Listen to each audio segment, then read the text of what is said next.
explanar algumas coisas. 52 características da oferta. Se der tempo, foi o que deu aqui. Só que se der tempo, senão a gente continua em outra ocasião. Abra sua Bíblia em 2 Coríntios, capítulo 8.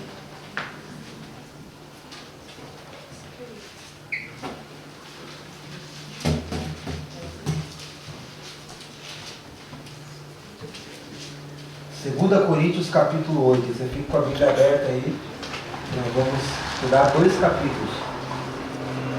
Como eu disse, a gente falou do dízimo, aquele parâmetro do Velho Testamento, primeiro para desconstruir, muita coisa, matamos o devorador de vez por todas, amém? Aqui jaz o devorador, mas agora nós temos que construir, senão fica só tudo derrubado, e nós vamos tentar construir com o entendimento mais claro que há. Esses 2 capítulos é o compêndio teológico mais grande de toda a Escritura acerca de oferta, né? Então a gente vai aprender hoje sobre uma graça que poucos desejam. Diga assim, uma graça que poucos desejam. Sabe que graça é essa? Contribuir. É o que Jesus disse, é melhor dar do que receber. Mas na verdade nós gostamos de receber. Receba! Não é? Agora dá. Só que quando nós entendemos isso aqui, nós vamos receber essa graça também. De contribuir. E o apóstolo Paulo vai nos ensinar. Essa pregação não é minha, tá bom? Então alguma coisa que a gente ficar meio chateado, bravo, fique bravo com Paulo, tá bom? Então nós vamos orar e aí nós vamos entrar no texto. Peça para Jesus abrir o teu entendimento e o teu coração para essas sementes. Amém? Pai, em nome de Jesus, nós nos abrimos a Tua palavra. Em nome de Jesus, Paulo deve ter ensinado muitas coisas acerca disso, mas aprova ao Senhor que esses 2 capítulos fossem registrados e chegasse aqui em 2016, porque o Senhor sabia que isso são princípios imutáveis. Nós nos submetemos à Tua palavra e sabemos que ela é poderosa para educar todo mundo aqui na justiça do reino de Deus. A Tua palavra é o martelo que esmiuça a penha. Se há alguma coisa petrificada no nosso entendimento acerca desse assunto, hoje a Tua palavra, Deus, ela vai ser mais poderosa do que o martelo do Thor. Ele vai quebrar nosso entendimento, nosso coração, e nós vamos sair daqui com o coração de carne. O coração pronto, Deus, a Te ouvir e Te obedecer. Assim como nós tivemos o louvor, Pai, sentimos a Tua presença. A oferta, Deus, é uma adoração, e nós queremos a partir de hoje ver uma vida de adoração extravagante na Tua presença. Em nome de Jesus, santifica-os nesta manhã na verdade. E a Tua palavra, sim, é a verdade. Em nome de Jesus. Amém. Amém? Uma graça que poucos desejam. 2 Coríntios 8:1 diz assim: também, irmãos, vos fazemos conhecer diga, graça de Deus, dada às igrejas da Macedônia. Primeira característica da oferta. A gente não vai ler os 2 capítulos, vamos ir lendo e pregando. Primeira característica, Paulo ele começa mandando essa recomendação dizendo que as igrejas da Macedônia que contribuíram com a igreja da Judéia tinham recebido de Deus uma graça. Vocês sabem o que significa graça, né? Favor imerecido. Nós gostamos muito de receber a graça de Cristo na cruz. Às vezes quando recebemos um milagre, queria agradecer a graça recebida. Nós gostamos, mas agora eu quero que você mude uma chave na tua mente. Entenda que contribuir também é uma graça. Nós não merecíamos contribuir para a obra de Deus, sabia disso? Nós não merecíamos. O nosso dinheiro, o nosso lucro, por si mesmo, ele não é santo. A maioria das intenções do homem em querer um bem-estar, em querer um lucro, em querer uma vida melhor, desde a época que não havia reais, dólares, é perigoso. Lucas 16:9, Jesus chega a chamar o dinheiro de tesouro da injustiça. Mas contribuir é uma graça que Deus dá. Nós vamos entender nessa manhã. O que Ele quer fazer com aquilo que mais corrompe o homem? A contribuição é a única coisa que pode alinhar essas coisas. O nosso dinheiro por si mesmo não é puro. Mas Deus santifica o nosso dinheiro quando a motivação é viver dignamente. E a motivação é contribuir para o reino de Deus. Então essa é a motivação correta. É sim querer viver bem, querer dar o melhor para a nossa família, é querer não viver com a corda no pescoço. Mas tem que haver também uma motivação em nós, com a missão de Deus. Nós vamos ver, Paulo ele fala nesse texto. Então primeira coisa, diga, contribuir é uma graça. Eu olhando esse texto eu entendi algo, irmãos. Primeiramente, a nossa oferta não é uma oferta a Deus, é uma oferta de Deus para nós. A oportunidade de ofertar é Deus ofertando para nós uma oportunidade, é uma graça. Olhe a partir de hoje a oferta como a graça, o favor imerecido. Eu não merecia, cara, contribuir na obra de Deus. Eu não merecia ser participante do plano eterno de Deus. Eu não merecia ser um cooperador de Deus. Mas Ele me deu essa graça. É isso que Paulo está dizendo. Irmãos, eu quero fazer conhecida a graça de Deus que foi dada às igrejas da Macedônia. A igreja da Macedônia não estava fazendo um favor para a igreja da Judéia. Ela estava tendo um privilégio. Nós não fazemos um favor a Deus quando ofertamos. É Deus que fez um favor por nós. De nos dar a condição de ser cooperadores com Ele. Irmãos, Paulo começa dizendo assim, essa é a graça que poucos desejam. Quando nós entendemos que contribuir é uma graça, o que vai acontecer com a gente? A gente não vai fazer mais por medo ou por obrigatoriedade. Quando eu entendo que é um privilégio, eu vou fazer por medo? Não. Eu vou fazer porque eu sou obrigado? Não. Você vai fazer com alegria, nós vamos atingir esse lugar. Porque eu vou entender que eu estou sendo privilegiado. Então você não vai mais ofertar a partir de hoje, eu não vou mais ofertar como quem paga o imposto. Que o cara vai se arrastando, né? Quando vai pagar a conta de luz, a Copel fala, não, cara, essa Copel, cara. Você vai assim murmurando, você está na fila da lotérica, a vontade é desistir, mano. Você olha pro talão e fala, não pode, cara. Eu não gastei tudo isso. Não gastei tudo isso. Não é um peso, como você faz, né? Com alegria. A oferta é diferente, ela não é um carnê. É aquela pessoa, eu lembro muito bem, minha mãe, ela terminou de pagar o terreno dela, mas ela ia pagar com alegria, porque ela entendia que graça, cara, é minha casa. É diferente a chave quando você entende que é um privilégio. Por isso que Paulo está dizendo, entenda a oferta como a graça de Deus, e você não vai mais viver por obrigatoriedade, não vai ser mais o carnê dos céus. Não, eu vou entender, cara, que eu recebi, por isso que eu estou indo com alegria. Sabe, você vai olhar e dizer, cara, que graça Deus me deu. Quem dizima e oferta com medo de ir para o SPC Celestial, a gente tem medo do SPC Celestial. Ainda não passou da velha aliança para a nova aliança. A nova aliança, Deus está dizendo para nós que é uma graça. Assim como nós, eu estou na graça. A lei já, é verdade. Na lei os caras podiam se arrastando. Na lei era o sacrifício se arrastando. Agora não. Agora você é o sacrifício vivo, santo e agradável a Deus. E tudo que você faz é o teu culto racional. Você entendeu, por isso você está indo. Você entendeu, por isso você contribui. Você não precisa ter medo mais de ir para o SPC Celestial. Você agora é co-herdeiro com Cristo Jesus. Você sabe que toda a herança está com você. Você sabe que agora você é um mordomo das coisas de Deus na terra. Você não precisa mais andar com medo. Aí você entrou na nova aliança.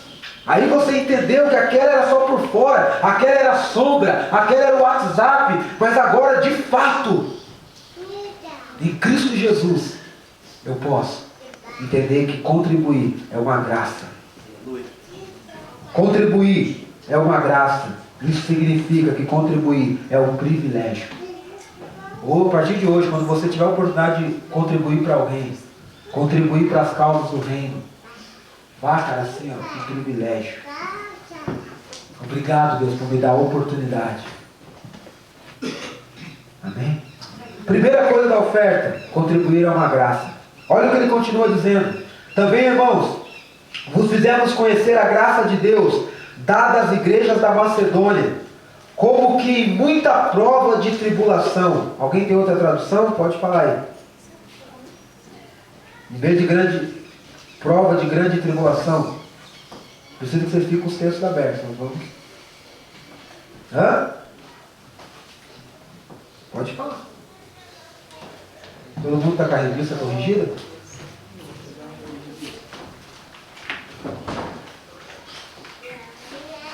Todo mundo assim? Vocês não estavam com a Bíblia aberta? É o versículo 2. Como que muita prova e tribulação, diz Daniel, como diz a tua. A respeito das provações, os mesmos sendo muito pobres, sua alegria sobejou na riqueza da generosidade. Pode ir outra tradução.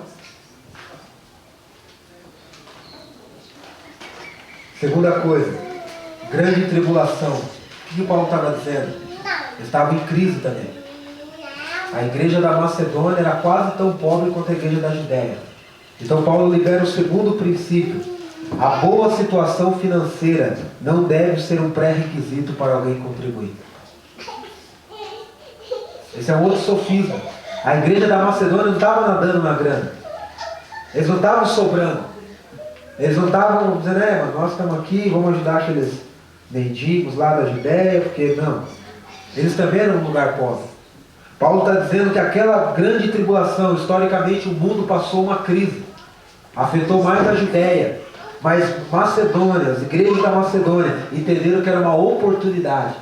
Olha quando o princípio cai no nosso coração, irmãos. Nós não vamos mais dar aquilo que sobra.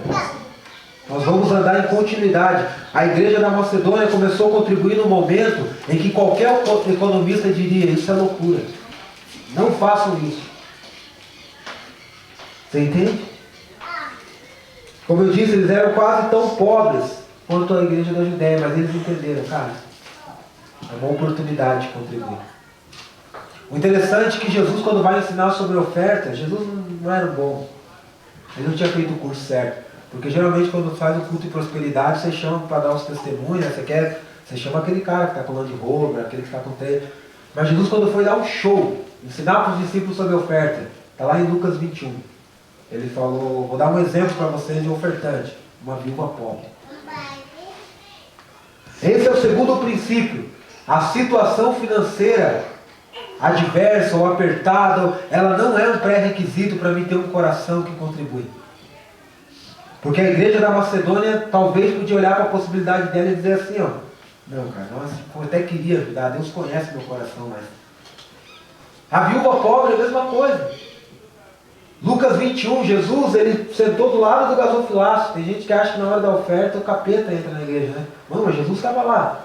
O gasofilaço ficava fora, as pessoas deixavam a sua oferta e depois vinham. E naquele dia, você conhece a história, os ricos lançavam grandes quantias. Então imagine, ele chegando para o diácono dizendo, tem maquininha de cartão? Porque a minha quantia não dava nem para trazer na mão. Não tem. O cara passando 10 mil, outro 5 mil. O tesoureiro já começou a reverberar, dar glória, a provisão chegou. É verdade. Mas Jesus estava analisando a qualidade das ofertas. E de repente ele disse assim, tem uma mulher aqui que deu mais que todos. Uma viúva pobre. Jesus enfatiza, uma viúva e além de ser viúva é pobre. Então quer dizer que ela não tinha pessoas que assistiam ela, que cuidavam dela. Jesus diz, essa mulher deu mais que todos. Ela deu 2 pequenas moedas. Humanamente falando, talvez deu mais trabalho para o diácono contar a oferta, porque eram 2 pequenas, eram as moedas menores. Então como se fosse hoje 1 centavo e 5 centavos. Mas Jesus disse, essa mulher, ela deu mais que todos. Porque todos lançavam o que sobrava. Mas ela, da sua pobreza, ela deu tudo. Não porque alguém pediu, não porque era uma campanha, não porque... Não. Porque ela deu o seu melhor. Paulo está ensinando que em meio da tribulação, mesmo às vezes com dificuldade, mesmo às vezes achando a oferta não é o que sobra.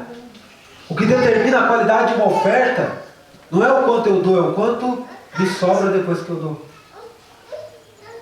Então, segundo princípio. Terceiro, como em muita tribulação, uma situação adversa, houve abundância do seu gozo, abundância de alegria. Quer começar a contribuir com o entendimento? Terceira coisa, tem que ter em nós abundância de alegria. Olha que interessante, Paulo está dizendo que isso não é uma alegria normal. É uma alegria sobrenatural, é uma alegria que vai além, é uma alegria transbordante, é além do comum. Só consegue ofertar assim, irmãos, quem entendeu que contribuir é uma graça. Você entende isso? Quando a igreja da Macedônia recebeu a carta de Paulo dizendo, mano, vamos levantar uma coleta aí para a igreja da Judéia, o coração deles, eles fizeram isso com abundância de alegria. Não foi dizendo, ih, porque eles entenderam que era uma graça. Como que nós temos ofertado ao Senhor? Entende, irmãos? Nós estamos falando de dinheiro. Quem chama oferta de dinheiro quando aquela mulher quebra uma poupança de 10 meses e um perfume importado nos pés de Jesus, quem chama de dinheiro é Judas, porque ele era ladrão. Jesus chamou aquilo de adoração. Nós estamos falando de oferta. Você entende por que a gente se arrasta às vezes para fazer o evangelismo? Por que a gente se arrasta? Tudo é arrastado no reino de Deus. Tem que ter sempre alguém nos manipulando, porque nós não entendemos que nós somos uma oferta. Eu lembro quando eu fui discipulado, o professor falava uma coisinha de criança. Ela dizia assim, existem 2 tipos de ofertas. A oferta física e a oferta espiritual. Então eu sempre levava na escola bíblica a minha oferta física. E a minha espiritual. Eu falava, hoje eu vou visitar o binho, cara. Hoje eu vou, todo dia eu saía, eu tinha que fazer alguma coisa. E eu fui entendendo, era uma pedagogia simples, mas eu fui entendendo que oferta não era dinheiro. Oferta é tudo que eu sou. Agora o outro lado, eu digo, não, eu sou todo de Deus, eu sou todo dele, mas daí eu também não me coça. Alguma coisa. Entende, irmãos? Então entenda que nós estamos falando só de contribuição. Paulo está dizendo que há uma abundância de alegria quando eu entendo que contribuir. Nós aprendemos aqui na Zoe há anos que existem 2 coisas que precisam na obra de Deus: recurso humano e recurso financeiro. Recurso humano, quando eu me disponibilizo, mas também o recurso financeiro. Então é alegria, abundância de alegria. 4ª coisa, de meio prova, tribulação, houve abundância de alegria, e como em profunda pobreza deles, superabundou as riquezas da sua generosidade. 4ª característica, quem quer contribuir com o entendimento, diga assim, generosidade. Não vou entrar no grego, né, igual um amigo meu foi pregar na Grécia, ele falava, essa palavra no grego, ele se tocou que ele estava na Grécia. Ele falou, deixa eu abaixar minha bola, daqui a pouco alguém não me corrigir aqui. Mas só a etimologia da palavra já nos explica o que é generosidade. Generosidade. Pureza de gênero, gênero humano. Pureza do gênero humano, existencial, verdadeiramente humano. Sabe o que é uma pessoa generosa? É aquela que verdadeiramente, cara, ela é humana com o próximo. Generosidade, Paulo está dizendo assim, eles estavam em pobreza, mas olha, essa situação deles mostrou que vocês são ricos em generosidade. Ser generoso é o contrário de ser avarento. E o que é ser avarento? Avareza é o desejo exagerado e egoísta de ter. É um desejo exagerado e egoísta de querer ter só para mim. E se você olhar para o nosso mundo hoje, toda a história do homem, esse é um dos maiores problemas. Essa é uma das coisas que mais desumaniza o ser humano, é a avareza. E Deus está dando a oportunidade, quando nós contribuímos, de nós irmos contra isso que mais deixa a gente desumano. E como que eu me torno humano? Sendo generoso. A avareza, cara, é um câncer. Não é eu que digo, é a Escritura. Vamos abrir lá em 1 Timóteo. Deixa o dedo marcado aí. 1 Timóteo, capítulo 6. Só existe um remédio para a avareza, não é a oração. Oh Deus, eu quero parar de ser avarento. Tira esse amor pelas coisas. Eu falei, não, cara, você só deixa de ser sendo generoso. Estão entendendo? 1 Timóteo 6, versículo 8. Quando você achar, diga achei. Como que eu vou amar mais as pessoas do que as coisas? Sendo generoso. 1 Timóteo 6, 8. Todos acharam?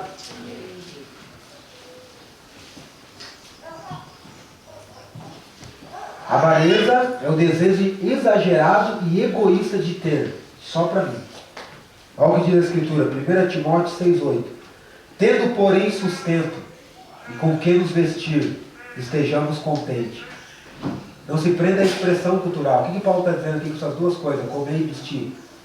Necessidades básicas, aquilo que você precisa. Hoje seria ele falar, cara, você pagando o teu aluguel, você tendo uma casa, você tendo um carro. Talvez ele falaria outra coisa, mas entenda assim. Tendo o que comer e o que nos cobrir, estejamos contentes. Mas os que querem ser ricos, aqueles que têm uma vontade, não, cara, eu quero ter, eu quero, caem em tentação. Eles vão fazer qualquer coisa. Se aparecer um trampo para ele, cara, domingo de manhã, ele vai pegar o trampo. Tudo eu vou fazer para chegar no meu objetivo. Qualquer proposta eu vou aceitar. Mas os que querem ser ricos caem em tentação e em laço, e em muitas concupiscências, desejos ilícitos, loucas e nocivas, que submergem os homens na perdição e na ruína. Olha o que é a avareza. 1 Timóteo 6,10. Porque o amor do dinheiro é a raiz de toda espécie de males. E nessa cobiça alguns se desviaram da fé e se transpassaram a si mesmo com muitas dores. Mas tu, homem de Deus, foge destas coisas e segue a justiça, a piedade, a fé, o amor, a paciência e a mansidão. Paulo está dizendo que contribuir tem que ser com generosidade. O que me faz mais humano? A generosidade. É quando eu consigo ter um olhar para o outro. A avareza que está dentro de nós, eu só olho para mim. A sanguessuga tem 2 filhas, diz Provérbios. Dá? Dá. Agora o generoso não. Ele tem 2 olhos. E ele fica olhando. Quem ele pode abençoar. Quem ele pode dar. É uma frase boa, anote aí, você que nos assiste. A sanguessuga tem 2 filhas. E essas filhas estão no ventre dele. Sabe? São uma solitária dele, literalmente. Nada para ele tá bom. Se ele está com o Fiat Uno, ele quer o outro. Se ele pode ver, o nosso mundo é assim hoje. Se o cara tem uma mulher, ele quer 2. Se o cara tem, nunca! Porque a solitária está ali. Agora o generoso não. Além de ser grato porque ele tem. Se Deus está dando um pouquinho a mais para ele, ele vai olhar, Deus, para quem que vai me repartir isso aqui? Amém, irmãos? É assim, a generosidade é um presente de Deus e só a contribuição faz isso. Olha como isso é sério. Vamos abrir lá em Mateus 6. Eu sei que você conhece os textos, mas nós temos que ler muito a Bíblia nesse assunto para a gente não achar que é heresia. Mateus 6,19. Olha como o assunto é muito sério. Eu estou falando só da generosidade. Como a generosidade é uma ferramenta de Deus para nos livrar da avareza. E a oferta tem que ser generosa. Eu não posso ofertar com avareza. Senão é religião. Mateus 6, 19. Nós vamos só fazer uma leitura do texto e ele se explica. Só que geralmente a gente separa esse texto. Agora você vai entender até o final dele o que Jesus estava falando. Mateus 6, 19. Todos acharam? Não ajunteis tesouros na terra. Deus não condena você ter as coisas. Mas acumular sim. Ou a Bíblia é mentirosa. Porque acumular é ter exageradamente e para o meu próprio egoísmo. Deus não condena a gente ser rico. Pelo contrário, tomara que Ele faça todos nós ricos financeiramente. Para que a gente possa poder abençoar. O Lauro teve um sonho, não vou falar que ele não está aqui. Ele falou, cara, eu sonhava que você mandava 5 mil reais para o William. Eu falei, cara, eu quero ter 5 mil reais para mandar para um missionário. Um dia eu quero poder dar um carro, cara, para alguém. Sabe, Deus não condena, Ele condena o quê? Não acumuleis tesouros na terra. Isso é avareza. Onde a traça e a ferrugem tudo consome. Isso naquela época aqui não tinha ladrão, mano. Você ficava bocado, não tinha nóia, não tinha. Só a traça e o ferrugem. O cara ainda ia guardar o único. Mas até os bichos ia comer. A traça e o ferrugem consome. E onde os ladrões miram e roubam, velho. Tinha ladrão. Mas ajuntais aonde? Tesouros no céu. A avareza faz eu só pensar na terra. A generosidade faz entender que eu estou depositando no céu. pessoas. Onde nem a traça nem a ferrugem consome. Aonde os ladrões não viram nem roubam. Porque onde estiver o teu tesouro, ali também estará o teu coração. Então o coração segue o tesouro, não é o tesouro que segue o coração. Então se eu sou avarento, toda a minha intenção, coração fala de força de vontade, coração não é o órgão, coração. Ele vai correr atrás do tesouro. Onde que está o nosso tesouro? Aí ele continua. A candeia do corpo são os olhos, de sorte que se teus olhos forem bons, todo o teu corpo será luz. Está falando de como olhar a vida. Se porém teus olhos forem maus, o teu corpo será tenebroso. Cara. Se portanto a luz que há em ti são trevas, quão grandes trevas são? Ele continua o assunto, tudo isso faz parte. Ninguém pode servir a dois senhores, porque há de odiar a um e amar a outro. Há de se dedicar a um e desprezar o outro. Aí ele fala de qual dois senhores ele está falando. Ninguém pode servir a Deus e a Mamon, ou as riquezas. Então vocês sabem que o único que a Bíblia chama de Deus, de Senhor, é o dinheiro. Você entende que ser generoso é uma oportunidade de repreender esse devorador, que devora a nossa alma? Que tem devorado o ser humano, cara. O mundo produz pelo menos 4 vezes mais comida do que ele precisa. E por que tem gente que passa fome? É ou não é? Porque os homens são avarentos. Viu uma cantora gospel que a chupeta da filha dela custava mais de 10 mil reais. Que tinha uns diamantes assim. Isso é loucura, cara. E aí criança passando fome. E os homens vão fazendo cada loucura. Por quê? Porque eles deixaram uma mão ser o Senhor deles. E Deus está dizendo, eu dei uma oportunidade para vocês, minha igreja. Vocês têm essa herança de Adãozinho, mas fiquem tranquilos. Existe um negócio chamado contribuição, que vai fazer de vocês generosos. E ele continua o texto. Meu Deus, será mesmo que você gosta de contribuição, cara? Se começar a faltar para mim, ele fala, não, fica tranquilo, mano. Por isso eu vos digo, não andei ansiosos quanto à vossa vida, pelo que haveis de comer, ou pelo que haveis de beber, nem quanto ao vosso corpo, pelo que haveis de vestir. Não é a vida mais que o mantimento e o corpo mais que a vestimenta. Está dizendo, cara, eu já te dei a vida. O que é maior? O que eu sustento que é a vida ou o que você está querendo correr atrás? É a vida. Então fique tranquilo. Olhai para as aves do céu que não semeiam, não cegam, não ajuntam em celeiros. O vosso Pai Celestial as alimenta. Não tem de vós muito mais valor que elas? E qual de vocês, por mais ansiosos, por mais cuidadosos que sejam, pode acrescentar um côvado à sua estatura? E quanto ao vestuário, por que vocês andam ansiosos? Lembrando, expressão cultural, necessidades básicas. Hoje seria o aluguel, seria... Você sabe quais são suas necessidades. Por que você anda tão preocupado, cara? Por que você anda perdendo o sono? Por que você anda assim, meu filho? Olhai para os lírios do campo, como eles crescem. Não trabalham nem fiam. E eu vos digo que nem mesmo Salomão, em toda a sua glória, se vestiu como qualquer um deles. Pois se Deus veste assim a erva do campo, que hoje existe e amanhã é lançada fora no forno, não vestirá muito mais a vocês, homens de pequena fé. Não andem inquietos, dizendo, que comeremos, que beberemos, ou que nos vestiremos, porque todas estas coisas quem procura são gentios. Eles têm que andar, porque eles não têm um pai. De sorte que o vosso Pai Celestial bem sabe que vocês necessitam de todas elas. Aí ele é o famoso texto que a gente fala, mas agora o contexto está relacionado ao quê? Mas, preposição, tem uma atitude contrária. De tudo isso, de toda essa loucura, buscai, em primeiro lugar, o reino de Deus e a sua justiça. Grave essa palavra, justiça. E todas estas coisas, tudo que você, cara, precisa para viver, vos serão acrescentadas. Não vos aquieteis pelo dia de amanhã, porque cada dia trará o seu próprio cuidado. Basta cada dia o seu mal. Não vou pregar sobre isso, mas você entendeu? Quando eu sou generoso, quando eu não sou avarento, quando eu não deixo essas coisas eu vou poder priorizar o reino de Deus e a sua justiça.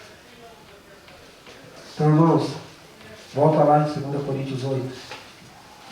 Contribuir é uma graça que Deus concede para nós de sermos generosos. Isso nos livra da avareza que nos prende. A generosidade liberta a prisão da avareza. E essa igreja, ela entendeu como uma oportunidade dela ser generosa. Deus vai colocar você do lado de pessoas que têm menos, para que você tenha a oportunidade de ser generoso. E livrar a avareza. E cara, eu tenho 5 relógios lá em casa, mas eu só tenho 2 braços. Bom, você não precisa chegar para ninguém e dizer, Deus, eu senti no coração, não precisa sentir. Na verdade, a única ferramenta de nós deixarmos de ser avarezo é quando a gente vê que está juntando. Lembra da ordem de Jesus? Não acumuleis. Você pode ter, mas se começou a acumular, faz igual a teologia do LX, desapega. Desapega. Ser generoso é a graça de amarmos mais pessoas do que coisas. Foi essa graça que o jovem rico recusou. Ele chegou para Jesus, ele era o melhor, ele era professor do Capacitando os Santos. Jesus falou, você conhece os mandamentos? Ele falou, conheço. Jesus falou, não, mentiroso, nem conhece. Não, ele falou, então beleza. Só te falta uma coisa, se queres ser perfeito. Ele era evangélico, mas ele não era perfeito. Alguns dizem que ele era um rabino. Mas Deus falou, quero que você seja perfeito, cara. Tem um negocinho dentro de você. Vou te dar uma oportunidade de você amar Deus e as pessoas mais que as coisas. Vai, vende tudo que tem. Então Deus não era contra a riqueza. Mas aí ele tinha visto aquele cara, as coisas tinham tomado ele. Às vezes nós não precisamos ser ricos, eu conheço o pobre que é avarento. É, mas... Só que a contribuição, está entendendo? Estou pregando sobre contribuição. Ela é uma oportunidade de eu me sondar e dizer. E aí eu vou. Essa graça o homem recusou, saiu triste. Agora você vira uma página da Bíblia, tem a história do como Zaqueu, que também era rico. E a riqueza dele era até pior, porque o jovem rico era rico, não sei como. Mas Zaqueu diz lá que ele era chefe dos publicanos, então com certeza, ó, lava-jato. Só que quando ele tem um encontro, primeira coisa, ele vai de encontro àquele pecado. Ele era chefe dos publicanos, os publicanos, caramba, os pilantras. E ele fala, metade do que eu tenho, eu vou dar aos pobres. Vou tentar santificar esse tesouro da injustiça. E agora eu vou sair, cada pessoa que eu defraudei, que eu roubei, eu vou restituir 4 vezes mais, porque ele sabia que a lei dizia isso. Ele foi muito além da lei, porque ele entendeu, cara. Você consegue entender? Diga assim, eu devo ser generoso. Generosidade é a oportunidade que Deus está nos dando de amarmos mais as pessoas do que as coisas. Mas vamos continuar. Versículo 3. Porque segundo o seu poder, segundo o que vocês podiam, e ainda acima do que podiam. Então aqui não é um padrão. Então, teve pessoas que deram o que podiam, mas teve uns caras que foram além. Mas agora Paulo revela o que motivou eles a fazer.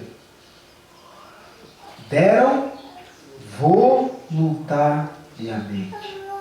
Quinta característica de contribuir com entendimento. Tem que ser com voluntariedade. Voluntariedade. Deve ser voluntária a oferta, não imposta.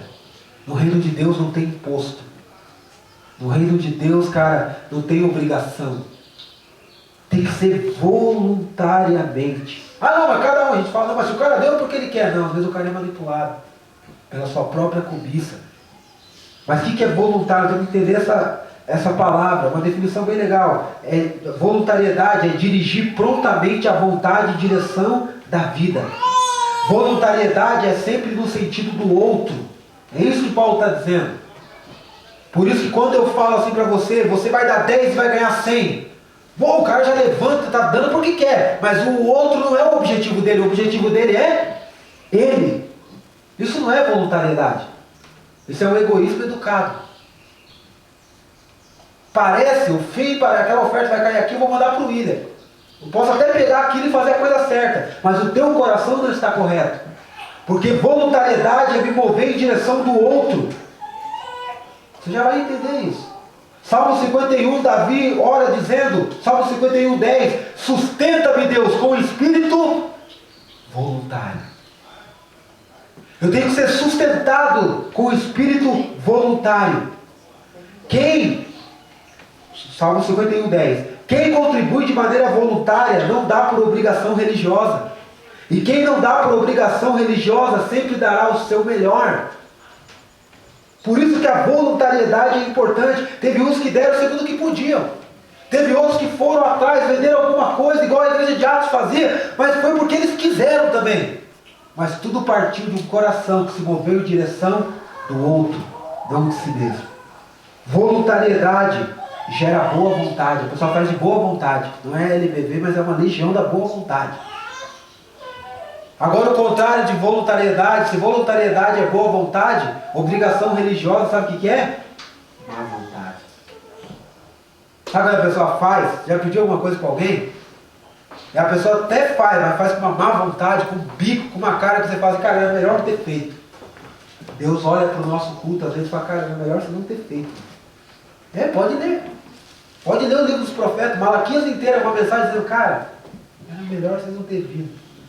Vocês trazem o coxo, vocês trazem os mancos, vocês estão de... Se apresentam de ter um rei, cara, não vai ser... É isso que Deus está falando, Deus está falando, tem um nojo do culto de vocês, cara. Tem um outro profeta, não lembro agora se é Sofonias ou Obadias, que ele fala, afasta de mim, mano, as cantorias de vocês, mano. Não é porque Israel tocava mal, já era bem ensaiadinho, mas Deus falou, você entende que é oferta? Deus rejeita tudo aquilo que é de má vontade. Mas da onde que vem a má vontade? Da obrigação. Já viu? Faça o exemplo de você, quando você pede uma coisa para alguém, a pessoa fecha aquele vídeo, não dá uma... Você fala, cara, deixa quieto. Ou até se o cara fala uma coisa, até o jeito que ele pega na esponjinha, você dá uma raiva, cara. Você olha assim, agora não é bom você dar uma pessoa... Pega assim, né? Não pega e fica assim, cara, você vai ver. Agora quando uma pessoa faz de boa vontade, dá uma alegria, de prontidão. A voluntariedade faz a gente fazer as coisas de boa vontade, contribuir de boa vontade. Se você olhar a Escritura, se eu usei Abraão para falar do dízimo, se você olhar uma das maiores diferenças da oferta de Caim e Abel, quer aprender de oferta? Vai em Caim e Abel. Você vai ver que a voluntariedade, vamos lá, Gênesis 4, deixa o dedinho marcado aí. Quantos estão entendendo? Digam amém. Amém. Talvez não dê tempo das 52 características, mas você vai estar com os 2 capítulos aí para estudar. Gênesis 4.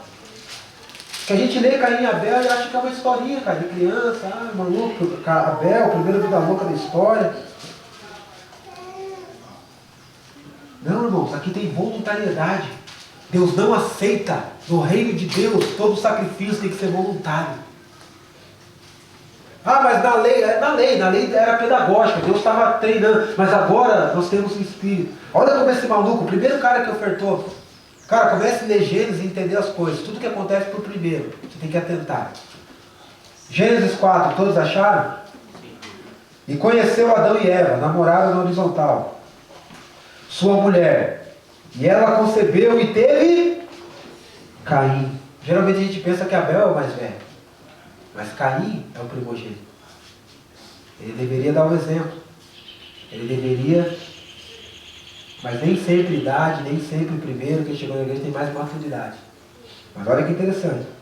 E disse, alcancei do Senhor um varão. Então Caim não era endemoniado, era uma bênção de Deus, uma herança. E teve mais a seu irmão, Abel. Abel foi pastor de ovelhas. Qual era o trabalho dele? Pastor de ovelhas. E Caim foi lavrador da terra, profissão diferente. Um é dono de casa, outro é profissional liberal, outro é empresário, outro é jogador de futebol. Vamos ver que a oferta é proporcional àquilo que nós fazemos na nossa mão. Um era pastor de ovelhas e o outro lavrador da terra. Até aí tudo bem. 2 trabalhadores. E aconteceu que ao cabo de dias, o que essa expressão quer dizer? Que de alguma maneira eles tinham aprendido alguma coisa com Adão sobre a oferta. Quem sabe por causa daquele cordeiro que proveu. E chegou a hora de fazer a oferta. Eu não sei como que era. Se era semanalmente, mensalmente. Expressão cultural, eu não quero nem me prender a ela. Eu estou dizendo que chegou a hora. No nosso caso é a hora da oferta. É a hora que a gente vai necessitado. É o dízimo que é mensal. Enfim, aplique como você quiser. Mas agora olha a diferença. Chegou o momento. Caim trouxe do fruto da terra uma oferta ao Senhor. Ok? Vamos pegar aqui, deixa eu pegar essa alface aqui mesmo, na hora da oferta. Vamos lá. E Abel também trouxe dos primogênitos das suas ovelhas e da sua gordura. Consegue entender que o texto dá uma... Cara, isso aqui, primeiro, ele foi na primícia. Ele parou e ficou olhando. Antigamente tinha ovelhinha aqui, né? Aquela casinha ali é de ovelha. Ele parou e ficou olhando. Qual que é a primícia? Nossa, eu estava querendo no final do ano ia dar, mas vai para o Senhor. Melhor. A gordura. E ele vai em direção àquilo e traz. E atentou o Senhor para Abel e para a sua oferta. Olha que interessante, Deus não atentou para a oferta de Abel. Ele atentou primeiramente para o ofertante, Abel. Porque a oferta é uma expressão de quem eu sou. Deus não está aí com o money. Deus está aí com o nosso coração. Quando Deus pede Isaac para Abraão, Deus não queria Isaac. Sabe quem Deus queria? Abraão. Sabe, irmãos, a gente tem que parar com essas coisinhas, cara. Achar que Deus vai olhar e dizer, nossa, agora doeu. Não é isso. Ele quer você, cara. Ele olhou para Abraão e falou, cara, ele aceitou, ele se agradou. Ele olhou e falou, cara, eu me agrado desse maluco e da sua oferta. Pronto, Deus só abriu um sorriso. Agora olha que loucura. Mas para Caim a sua oferta não atentou. Qual que é o problema? Ele ofertou do que ele fazia, na terra. Mas irmãos, esse texto mostra que ele fez por obrigação. Chegou a hora, papai ensinou, a gente tem até alguém rolando. E foi levar. Mas Deus não atentou. Então, irmãos, às vezes sua oferta pode abençoar o gasofilácio. Mas Deus pode não receber ela. Está entendendo? Então o fim não é eu arrancar a oferta de você, não é ser persuasivo, não é chorar, não é colocar um videozinho da África, não é isso. É você olhar para você. É isso que Paulo está dizendo. Voluntariedade é isso, é uma prontidão que eu tenho. Não porque alguém está me forçando. Olha o que aconteceu. Irou-se Caim. Caim ficou louco, mano. Fortemente, caiu-lhe o semblante. E o Senhor disse, por que tiraste? E por que caiu o teu semblante? Se bem fizeste, não haveria aceitação para você? Então ele fez uma má oferta. Fazer voluntariedade, irmãos, é um mau negócio. E se fizeste bem, e se não fizeste o bem, o pecado jaz à porta. E convém a ti o desejo de dominar sobre ele. Enfim, não quero pregar sobre outras coisas, só quero dizer. Você entende a diferença de Caim e Abel? Irmãos, voluntariedade. Lembra que nós explicamos sobre o dízimo de Abraão, Gênesis 14, 18? Tinha lei, tinha necessidade, não. Mas de tudo ele deu o dízimo. O que isso fala? Voluntariedade. Deu porque quis, deu porque entendeu, deu porque estava agraciado, extasiado. A oferta tem que ter voluntariedade para ser aceita, pois ela não sai do bolso, ela sai do coração. Foi essa a essência de Abraão em Gênesis 14, 18, pode anotar aí. Agora foi essa a queixa de Deus em Malaquias 1,6. Eles nunca deixaram de fazer a oferta. Só que ele falou, cara, vocês trazem o coxo. Sacerdote, você que faz a oferta espiritual, traz o pão imundo também.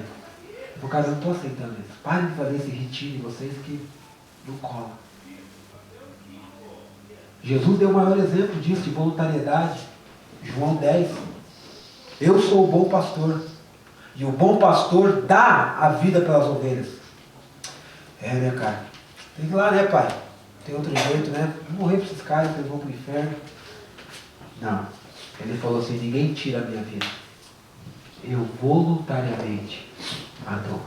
Sabe por que ele foi aceito como oferta? Porque ele não foi forçado a nada. Ele voluntariamente se entregou por mim e por você.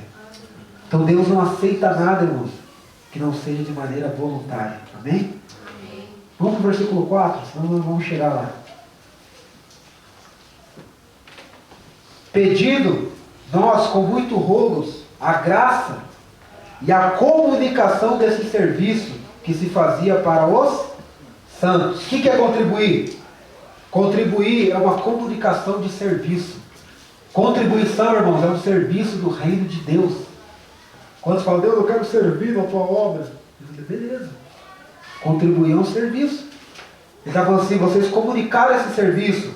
É um serviço no reino de Deus. Começa a olhar agora a contribuição financeira como a contribuição do teu recurso físico, como a contribuição dos teus talentos, Como se disponibilizar para pregar o Evangelho quando eu contribuo. Diga assim, é ser visto, é serviço. Pode dizer, é serviço. E não ser visto. Não ser visto. Às vezes nós queremos ser visto. Tem cara que quando tem um valor alto, ele quer entregar lá na casa do pastor um dia. Para ser visto. Nós colocamos o nome, irmãos, por uma questão administrativa, só que eu não quero ver nada. Tem gente que quer ser visto, sabia que o dinheiro manda em muitas igrejas. Desde a época de Pedrão já tinha esse problema, já leu Atos 5? Os caras tão extasiados, mano, que eles iam lá e vendiam as propriedades e traziam os pés dos apóstolos, e eles confiavam na outra coisa linda, cara. Uma coisa, irmãos, eu tenho que pagar o lanche pro mendigo lá na rodoviária, hoje eu vou encontrar algum por lá, eu tenho que pagar o lanche. Sim ou não? Sim. Só que sabia que contribuir no gasofilácio é tão poderoso, tem que fazer aquilo lá, tá? Faça aquilo sem omitir isso. Mas quando eu trago na congregação recursos, lembra que eles traziam os pés dos apóstolos? Eu estou indo até contra o meu eu de fazer sozinho, mas de jogar aqui na roda e dizer, galera, como que nós vamos gastar esse recurso? E às vezes não vai ser a minha opinião. Se tem aquele cara que oferta, mas ele quer tal coisa.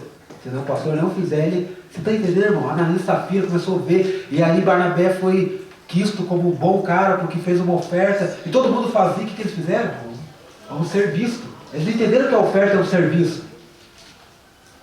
E aí eles foram lá e venderam no campo. Mas pá, chegaram, tratou com a esposa, vamos chegar lá, vamos, né? Vamos fingir que vamos dar tudo, igual aqueles caras. Eles queriam. Aí chegaram para Pedrão, começaram a mandar o caosinho. Ó, Pedro, tá aqui também, nós somos desse movimento. Aí Pedro olhou para ele, cara, um homem com o Espírito Santo. Falou assim, cara, por que o Satanás encheu teu coração, cara? Avarento. Até quando o cara tá fazendo, por fora, parecia. Só que Pedro falou, cara, se você não tivesse vendido e ficado com o dinheiro, não tinha mal nenhum, o dinheiro é teu. Mas você está querendo ser visto, não servir. Mas você mentiu para o Espírito Santo. O que aconteceu com ele? Caiu morto. Moço, imagina se acontecesse isso aqui na congregação. Que não, só na igreja da França. Porque muitas vezes nós estamos morrendo, porque nós queremos ser vistos. Mas a partir do momento que eu entender que a oferta é um serviço,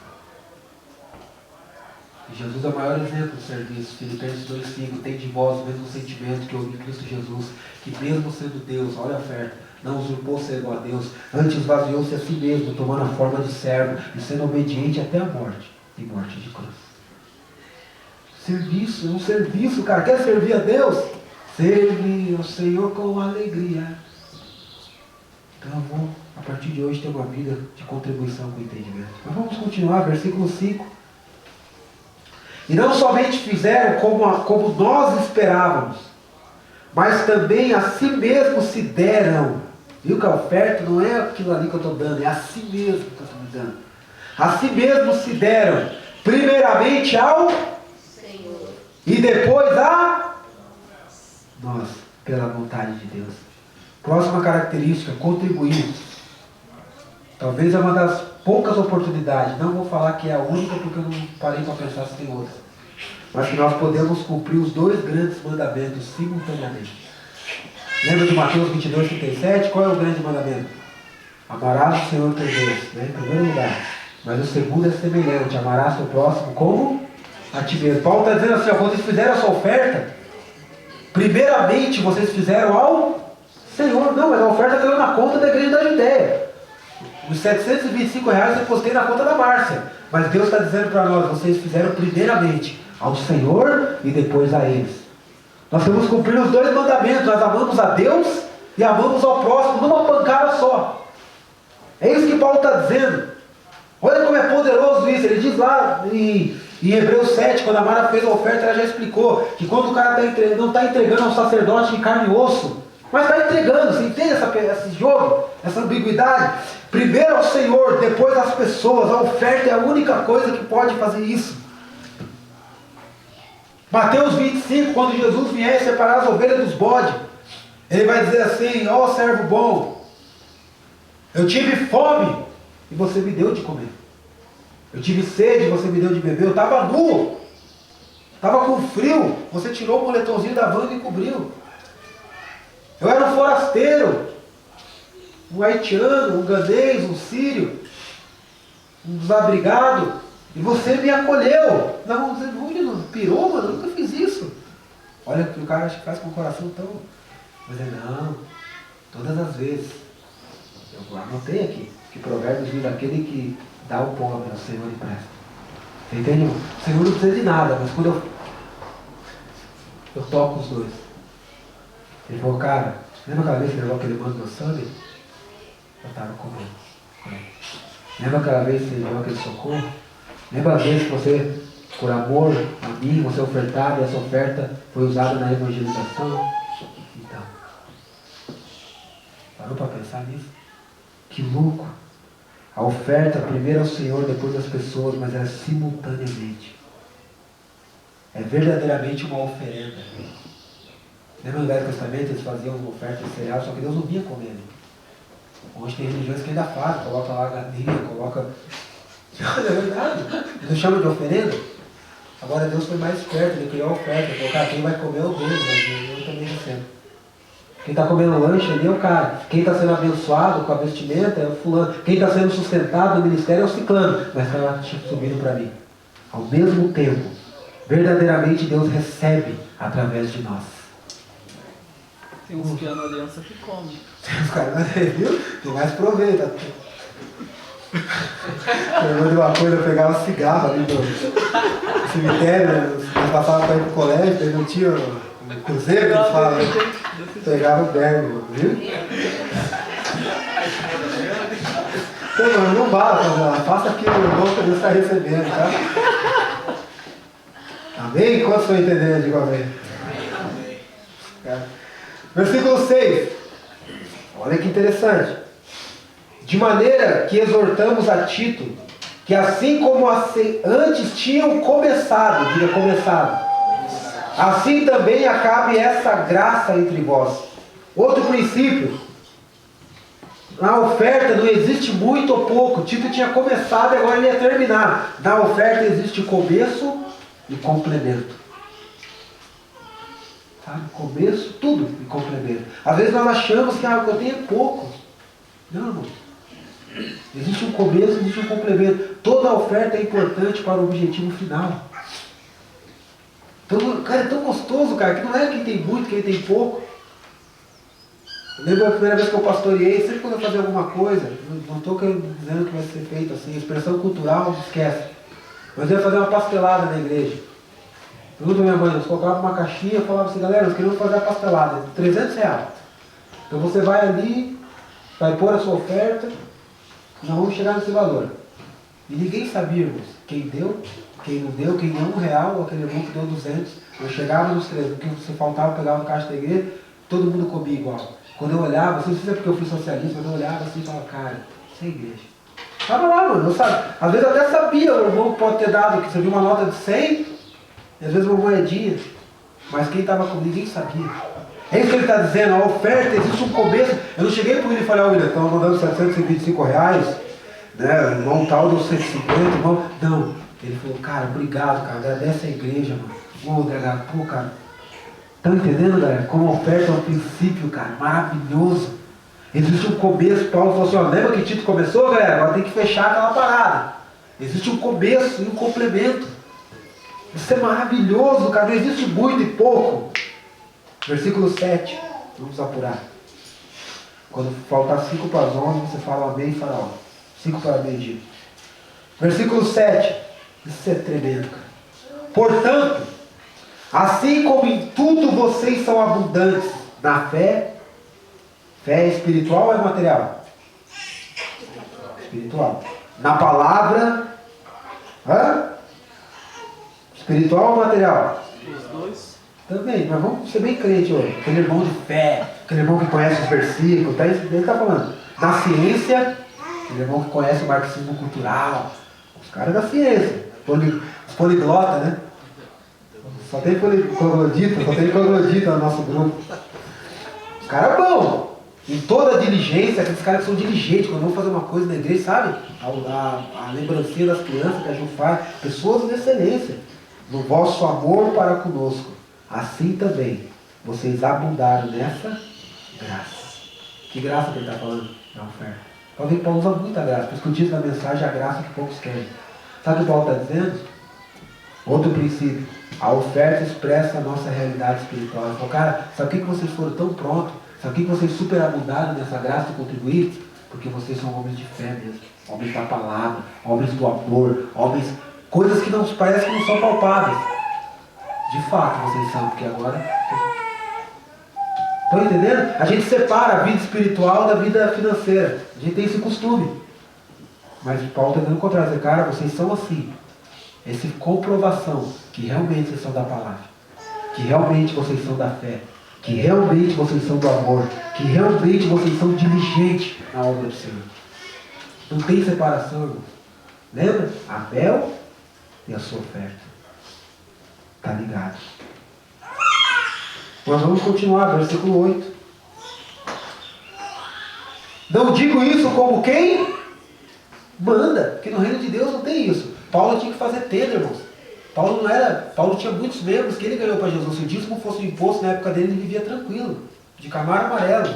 Mas como ele nunca obrigou ninguém, teve épocas que ele teve que trabalhar, porque a galera estava sendo pilantra.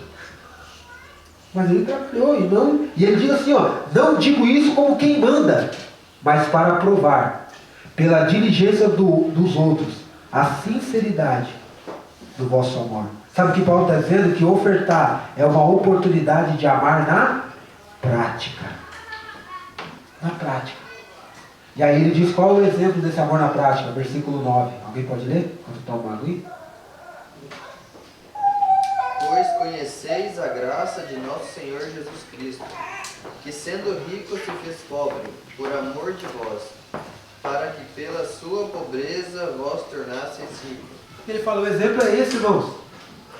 Olha que graça, vocês já receberam aquela graça, agora entendam a graça de contribuir. Que Jesus Cristo, sendo rico, se fez pobre, se ofertou por amor de vocês. A oferta é uma oportunidade de amar na prática. Versículo 10, versículo 11, libera outro princípio. E nisso dou meu parecer, pois isso nos convém a vós, que desde o ano passado, uma oferta durou um ano, começastes, e não foi só praticar, mas também querer. Agora, porém, completai também o que já haviam começado, para que assim como houve prontidão de vontade, haja também o cumprimento, segundo o que vocês têm. O que Paulo está falando nesses dois versículos, para a gente resumir? Que a oferta tem um princípio, ela é um compromisso contínuo de manutenção, para que haja mantimento. Por isso que ele estava bravo em Malaquias, está entendendo? A oferta não é algo que eu faço de vez em quando eu acordo com borboleta na barriga, quando eu ganho uma promoção. Não. A oferta, como princípio, ele fala, vocês, ano passado vocês começaram, e agora vocês vão completar. Quer dizer, ela tem um compromisso de continuação, de manutenção, e ele não é uma prática sem querer. Ele fala ali, ó, vocês praticaram porque queriam. Então não é uma prática sem querer. Porque uma prática sem querer é uma ação sem amor. Isso não tem valor. 1 Coríntios 13, ainda que eu entregue o meu corpo para ser queimado, se não tiver o amor, só perdeu tempo. Então o cara pode trazer 5 mil reais. Se não for por querer, não tem valor para Deus. Tem valor monetário. Então praticar sem querer é ação sem amor, não tem valor. Eles praticavam porque queriam. Mas também querer sem praticar. Tem o outro lado. O cara chora e fala o quê? Mas querer sem praticar é um emocionalismo sem eficácia. A gente chora e até ameniza a nossa consciência. Estão entendendo que as duas coisas são perigosas? Só vai haver manutenção no reino de Deus se a gente praticar querendo. E querendo a gente pratica. É um ciclo. Ciclo da honra. Nunca para. Amém? É isso que o Paulo está falando. Eu estou tendo que cortar algumas coisas, tá? Mas vamos continuar. Versículo 11, 12, libera outro princípio lindo. Segundo o que tendes, versículo 12. Porque se há prontidão de vontade, será aceita segundo o que qualquer tem, e não segundo o que não tem. Cara, isso é libertador. Eu não vou precisar ficar em depressão. Queria tanto, cara. Eu queria cantar os 1.200 lá no Bonito Márcio. Deus sabe. Calma, irmão, não se bate. Quanto você tem aí? Tenho 10 anos. Deu teus 10 anos. Não é segundo o que você não tem. Isso é maravilhoso, mano. Pô, cara, as crianças lá do fundão. Eu sabe, cara, se eu pudesse eu ia, beleza, mas você pode ir aqui nos Oikids, então.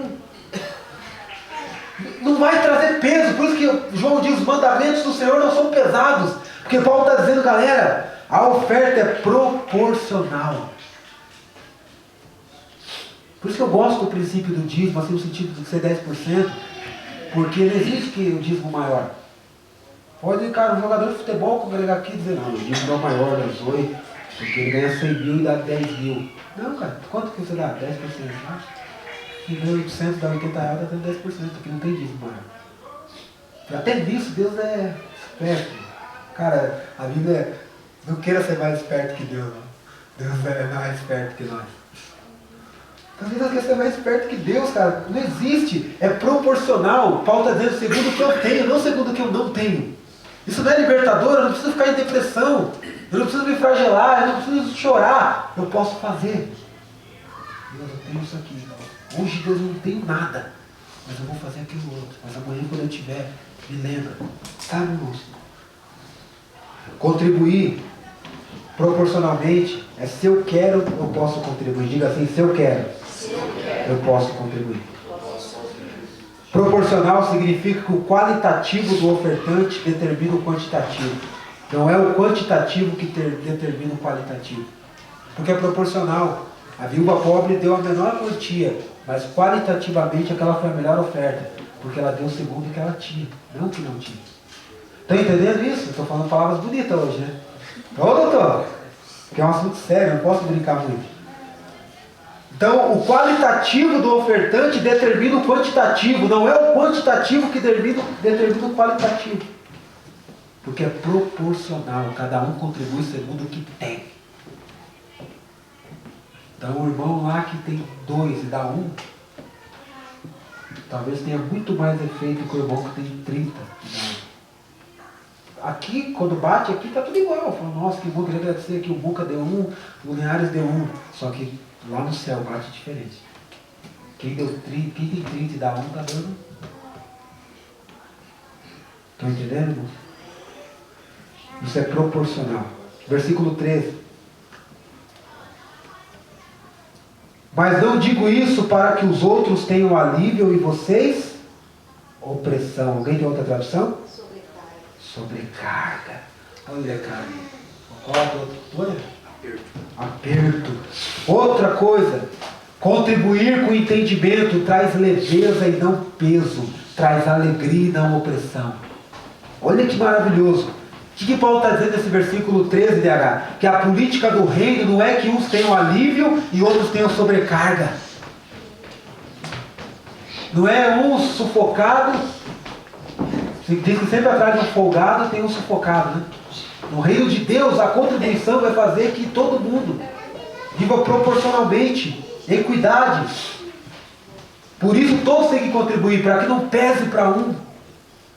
E começa a dizer, cara, eu vou parar, mas não sou eu, mano. É só eu que dou carona, sou eu que prego, sou eu. Chega uma hora que se torna um peso. Agora, se todo mundo fizer a sua parte, por mais que aquele que pode fazer pouquinho, o que pode mais, vai haver. Porque a política do reino não é que uns tenham alívio e outros sobrecarga. A palavra sobrecarga é um peso além do suportável.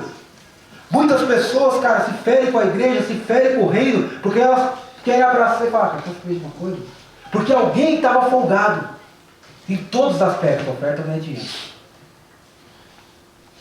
Se só um cara fizer lar de paz aqui, mano, ele está no bico. Que hoje tem pelo menos umas 10 pessoas aqui para fazer lar de paz. Aí vai estourar no barraco dele.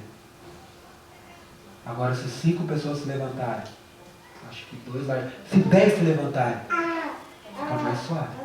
Estão entendendo o que é oferta? O princípio do reino é esse. Versículo 14. Já vou encerrar.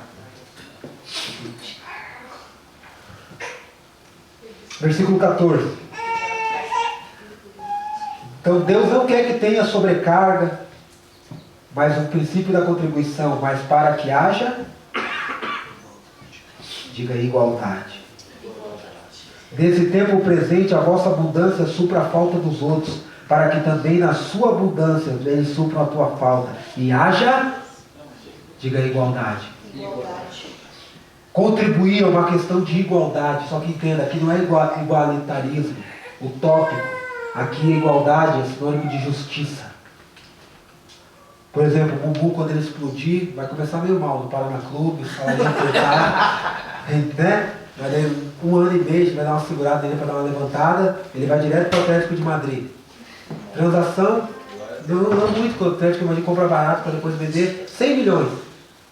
Você acha, cara, que se ele entender o rei, ele vai dizer, nossa, 100 milhões. Cara, ele vai entender, cara. Ele vai lembrar de você. Eu comprei com aqueles irmãos. Eu só preciso de 10 milhões para viver bem. Ele vai tirar um dízimo para ele. E 90% ele vai dizer, pai, vamos investir na causa do rei. Porque, cara, não há igualdade uma pessoa. Ele trabalha bem menos que aquela irmã do Orquias. Acorda mais cedo. Mas ela nunca vai ganhar mais de R$1.000. Mas ela é amiga do Bubu. O Bubu vai lembrar dela. Vai dizer, cara, tem que haver igualdade. Cara, a contribuição é a justiça do reino na prática. Nós falamos, vem o teu reino, Senhor, acaba com a injustiça. Mas não é o Temer, cara, não é a Dilma, é você que pode acabar com a injustiça. Igualdade aqui não é igualdade daquela utopia, eu já fui socialista, é um igualitarismo forçado. Não é isso, é igualdade proporcional, é justiça. Irmãos, é isso que Deus quer de nós. A contribuição promove a justiça real. Não o igualitarismo impossível. É a justiça, cara. Eu olhar e dizer, cara, por que eu estou com 3 carros, mano?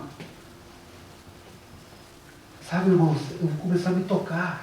Por que, cara, que eu estou com... Deus está me abençoando, cara. As vendas estão saindo sem eu fazer força. Tem aquele irmão ali, cara, talvez não tenha as mesmas possibilidades que eu. Talvez meu pai e minha mãe, cara, misturei, não teve pai, não teve mãe, acabou de sair do crack. Mas ele é uma bênção, ele é meu irmão em Cristo. Eu tive. Tudo que nós reivindicamos do governo, eu não é. O governo dá oportunidade. Mas, cara, o reino é maravilhoso. No tempo de Paulo havia escravos e havia senhores. E Paulo não falou, vamos fazer uma revolução, fazer uma passeata, vamos mudar esse sistema porque não é o padrão, não. Ele chegava para o escravo e falava, escravo, você se converteu, né? Crente sou. Não trabalhe, forçado, bravo, querendo fazer motim. Trabalhe para aquele cara como um senhor. Mas ele chegava para o patrão, ele não mudou nada socialmente, Paulo. Mas chegava para o patrão, você se converteu, né, Filemão? É o seguinte, cara. Trata Onésimo. Não como minimizado, igual os outros patrão que humilha, que só dá aquela cestinha básica de R$35, que compra uma cesta que teu filho comeria. Não trate ele como minimizado, trate ele como irmão em Cristo. O que houve aí? Não mudou nada socialmente, não é a igualdade utópica, mas houve justiça. Você está entendendo, irmão? Justiça. Entendeu? Hoje é justiça, vamos aplicar. Não estou falando da expressão cultural. Hoje pode ser uma carona, cara, uma justiça. Hoje pode ser, cara, contribuição. É maravilhoso isso, cara. Na igreja de Atos, o rico não sabia o que era soberba. E o pobre não sabia o que era vergonha. Eles podiam congregar junto porque eles compartilhavam. Hoje, na nossa geração, tem igreja de rico e igreja de pobre. Não, igreja de pessoas humildes, a gente fala. Agora, na igreja de rico. Na igreja de Atos era tudo. Sabe por quê? Porque eles eram irmãos. Então o rico falava, cara, por que eu estou tão rico, cara? Ah, já sei. E aí eles dividiam. Então o rico não sabia o que era soberbo, o pobre não sabia o que era vergonha, eles compartilhavam. E Deus multiplicava o que eles tinham quando eles dividiam. Olha a matemática de Deus. Deus multiplica quando a gente divide. Amém, Amém. Irmãos, nós somos livres para fazer o que quisermos. Deus endureceu o coração do faraó. Nós somos livres para fazer o que nós quisermos com os nossos recursos. Quero acabar aqui com os nossos recursos materiais. Você é livre, diga eu sou livre. Mas você gostaria de saber qual é a vontade de Deus para eles? Quantos gostariam, levante a mão? Então vou precisar da tua ajuda agora. Boca, abre 1 Coríntios. Não, já está aí. 1 Coríntios 8, 14 e 15, você vai ler. Linhares, você vai ler Lucas 16, do 9 ao 12. Minha mãe vai ler Tiago 5, do 1 ao 6. O Diego vai ler Atos 2, 44 e 45. O Kiki vai ler Atos 4, 34 e 35. O Lucas vai ler Gálatas 6, 6, do versículo 6 ao 11. Então, 1 Coríntios 8, 14 e 15, Lucas 16, do 9 ao 12, Tiago 5, do 1 ao 6, Atos 2, 44 e 45, Atos 4, 34 e 35, e Gálatas, Lucas 6, do versículo 6 ao 11. Então, repetindo, nós somos livres, que no reino de Deus, para fazer o que quisermos, irmãos, a partir de hoje com os nossos recursos materiais. Mas eu não vou pregar nada nesses versículos, só vamos ler eles. E você vai descobrir qual é a vontade de Deus com o nosso recurso. Antes de você ler, eu só queria dar um testemunho. Às vezes nós achamos, irmãos, que nós precisamos ter muito. Lembra que a oferta é proporcional? Ou lá no começo, que quando um dia eu vi uma pessoa fazendo uma oferta, que a gente pega em cada lugar para ela e fala assim, você acha que eu não quero ganhar 10 mil reais? Quando eu ganhar 10 mil reais, eu vou pagar um almoço para você, Josefa. Eu olhei e falei, que miserável, mano. Vai esperar ganhar 10 mil reais. Mano. Porque as pessoas acham que é sobra. Irmãos, a oferta é um meio de justiça de Deus. Eu ganhei um carro de um brother. Ele não é rico, cara. Ele não é milionário. Ele tinha 2 carros. E ele falou, cara, ele orou, Deus confirmou com a mulher. Toda uma história, uma trama. E o cara falou, cara, eu vou dar para DH esse carro. Não é uma campanha para mim. Eu só tive pregar numa casa de recuperação. E quando o cara foi agradecer por ele, orando, cara, eu entendi esse tempo. Eu falei, cara, nunca na minha vida eu teria 18 mil reais para comprar esse carro. E você, cara, foi um instrumento de justiça. Ele não deu o que estava sobrando. Ele é um carinha, trabalha com informática, está crescendo, está ralando. Deus confirmou com a esposa, o cara era da esposa dele. Ou já está com outro. Não estou dizendo o que aconteceu. Só que ele falou, cara, meu sonho, ele falou, é dar uma casa por mês. Eu estou me programando para dar uma casa por ano. Ele tem uma poupança. Daqui a pouco ele vai ter o dinheiro para comprar uma casa, como ele tem a dele. Eu falei, cara, esse cara entendeu. Então vamos ler o texto e aí nós encerramos. Em alto e bom tom. 1 Coríntios 8, do 14 ao 15. 8. É que só vai até o 13. Ah, não, 2 Coríntios, desculpa, é o texto que nós estávamos mesmo. Neste momento, o que lhe sobra pode ajudar a quem passa por necessidade. Aleluia. Para que, quando passarem por necessidade, a plenitude alheia lhes possa ser de ajuda. Desse modo, a reciprocidade, como diz as Escrituras. Quem juntou muito, nada teve de extra, e quem juntou pouco, não teve necessidade de nada. O que é isso, irmão? Justiça. Quem colheu muito não estragou nada. Mas quem também colheu pouco, também não faltou nada. Pode ler o próximo texto. Lucas 16, do 9 ao 12. Eu vos digo, ganhai amigos com as riquezas da injustiça, para que quando estas vos faltarem, os recebam eles nas moradas eternas. Quem é fiel no mínimo, também é fiel no muito. E quem é injusto no mínimo, também é injusto no muito. Se nas riquezas injustas não fosses fiéis, quem vos confiará as verdadeiras? E se no que é dos outros não fosses fiéis, quem vos dará o que é vosso? Pode ler o próximo texto. Tiago 5, do 1 ao 6. Lucas está dizendo assim, lembra que não é para acumular tesouro na terra? Como você acumula tesouro no céu? Investir em pessoas, grandeando amigos que devam receber você nos tabernáculos eternos. Na causa do reino. Tiago 5, do 1 ao 6. Atendei agora, ricos, chorai lamentando por causa das vossas desventuras que vos sobrevirão. As vossas riquezas estão corruptas, e as vossas roupagens comidas de caça. O vosso ouro e a vossa prata foram gastos de ferrugem, e a sua ferrugem há de ser por testemunho contra vós mesmos, e há de devorar, como fogo, as vossas carnes. Tesouros acumulastes nos últimos dias. Eis que o salário dos trabalhadores que separam os vossos campos, e que por vós foi retido com fraude, está clamando. E os clamores dos ceifeiros penetraram até os ouvidos do Senhor dos Exércitos. Tende vivido regaladamente sobre a terra, tendes vivido nos prazeres, tendes engordado o vosso coração em dia de matança. Tende condenado e matado o justo, sem que ele vos faça resistência. O que Deus está falando? Está condenando o cara de ser rico? Não. Está menos eu não entender o propósito da riqueza de vocês.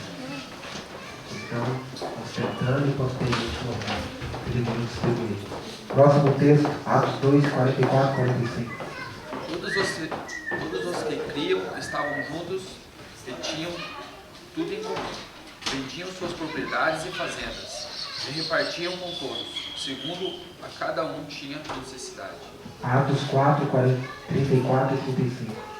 Pois não havia entre eles necessitado algum, porque todos os que possuíam terras ou casas, vendendo-as, traziam o preço do que vendiam e o depositavam aos pés dos apóstolos, e se repartia a qualquer um que tivesse necessidade. Não foque na expressão cultural. Talvez hoje a gente não vai fazer isso. Foque no princípio. Qual que é o princípio dessas duas passagens? Que entre eles não havia um necessitado. As necessidades eram supridas.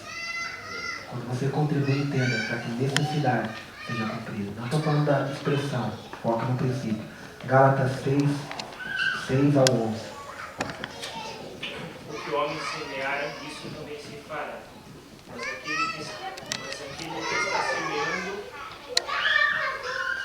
aquele que está semeando, instruindo na palavra, faça participante de todas as coisas boas que ele instrui. Não vos enganeis, de Deus não se zomba, pois aquilo que o homem semear, isso também se fará. Porque o que semeia sua própria carne, da carne colherá corrupção. Mas o que semeia ao Espírito, do Espírito colherá a vida eterna. E não nos cansemos de fazer o bem, Não descansemos. porque ao seu tempo se faremos, senão desfaleceremos. Você pode. Pode ler você. O 11. Por isso, enquanto tivermos oportunidade, façamos o bem a todos, A todos, mas principalmente aos da família da fé. Já. Vede com que fechar. letras grandes vos escrevi de meu próprio punho. Paulo está dizendo nessa parte que eu escrevi com letras grandes do meu próprio punho. Não, deixa a Bíblia falar. DH, isso não é socialismo? Você... Não. Isso é amor. Porque a Bíblia dá outra recomendação que não deixa a gente cair naquele assistencialismo. E eu termino aqui. 2 Tessalonicenses 3,5. Ora, o Senhor encaminha o vosso coração no amor de Deus e na paciência de Cristo. Mandamos, porém, irmãos, em nome do Senhor Jesus Cristo, que vos aparteis de todo irmão que andar em desordem, e não segundo a tradição que vocês receberam. Porque vós mesmos sabeis como convém imitar-nos, pois não houvemos procedido assim. Nem de graça comemos o pão de ninguém, mas com trabalho e fadiga, trabalhando de noite e de dia para não ser pesado nenhum de vós. Não porque não tivéssemos autoridade para isso, mas para dar um exemplo para vocês imitarem. Paulo está dizendo assim, fique tranquilo, cara, a igreja não vai virar um assistencialismo. Aqui nós estamos falando do amor verdadeiro, de justiça, mas ele está falando do trabalho. Porque quando ainda estava convosco, eu mandei isso, que se alguém não quiser trabalhar, que também não coma. Portanto, ouvimos que alguns de vós não estão vivendo em ordem, não trabalhando, antes fazendo coisas vãs. A estes tais, porém, mandamos e exortamos em nome de Jesus Cristo, que trabalhando com sossego, como o seu pão, se sustente. E vós, irmãos, não canseis de fazer o bem. A igreja não cria sem vergonha, porque nós vamos saber. Paulo está dizendo que até o bem, ele é responsável. Só que o que eu preguei aqui hoje, cadê a Bíblia? E o último ponto, desse que eu vou parar hoje. Se nós queremos justiça, nós temos que entender que é uma graça contra ele. Amém? Oremos então. Só curva sua cabeça. Pai, obrigado. 14 versículos, cara. Nós olhamos para nós, examinamos a nós mesmos. Queremos, Pai, a tua palavra. Se eu falei algo de mim, se eu sou um falso profeta, Deus, que não aconteça nada. Mas é a tua palavra. Mesmo com as minhas limitações, mesmo com o meu jeito de ser, mesmo com que aconteça o efeito que acontecia quando os homens de Deus pregavam, Deus, verdadeiramente. Nos leve ao arrependimento e a uma prática. Eu quero essa graça, Deus. Eu quero, Deus, a graça que poucos querem. Nós como igreja queremos, Deus. Na proporção que o Senhor tem para nós queremos dar o nosso 100%. Nós queremos todo o potencial de de sermos, Pai, essas ofertas vivas e práticas na nossa localidade, na vida humana, no gasofilácio da necessidade, não fazendo uma coisa omitindo a outra, nem fazendo a outra omitindo a outra, fazendo tudo que a tua palavra libera. Em nome de Jesus, despede esses irmãos em paz. É um domingo maravilhoso, uma semana, Deus, que essa palavra seja prática em cada um de nós. Em nome de Jesus. Amém. Amém.